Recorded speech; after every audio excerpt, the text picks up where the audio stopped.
I want to tell you about a different way to do school. But first, a history lesson. In 1856, Germany began invading a very small kingdom in East Africa called Burundi. They started a century of pillaging the land, harsh violence, political upheaval, and an outright stealing of Burundi's natural resources. The Europeans finally left this once rich and beautiful kingdom, and today it's locked in civil unrest and a constant state of poverty. It's called imperialism, and it's in the state standards for high school world history. I asked a woman in my community named Trace, who spent the last several years working in Burundi, to come and speak to my students about what she did there. She worked for a bank called Turami that gives microloans to citizens of Burundi.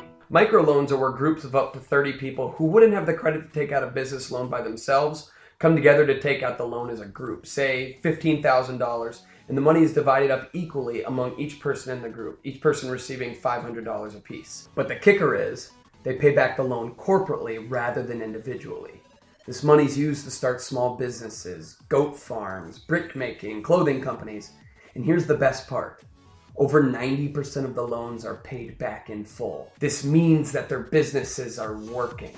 This isn't a band-aid for the poverty in Burundi. This could be what heals the wound caused by imperialism. When my students heard Trace's story, they wanted to be a part of it. And so when Trace left that morning, the class did some brainstorming, and my principal loaned me $300. My students got into groups and I loaned each group $10 apiece, and their goal was to multiply that money into as much money as possible. And at the end of the unit, they would pay the loan back, and we would take the profits and, using this really cool organization, invest it in an actual group of villagers in Burundi applying for a microloan. So the students formed companies. And for the next month, we had a lot of bake sales in the hallways. And one group bought chocolate and sold it on the weekends at a local bowling alley, and then used their profit to buy more chocolate and sell it the next weekend. I had one group that took their $10 and bought a bag of paintballs, and they went door to door in their neighborhoods, telling neighbors that for $5 they could shoot them with their paintball gun. This group made $50, and at the end of the unit, the whole class paid back the loan in full, and we had a profit of over $700.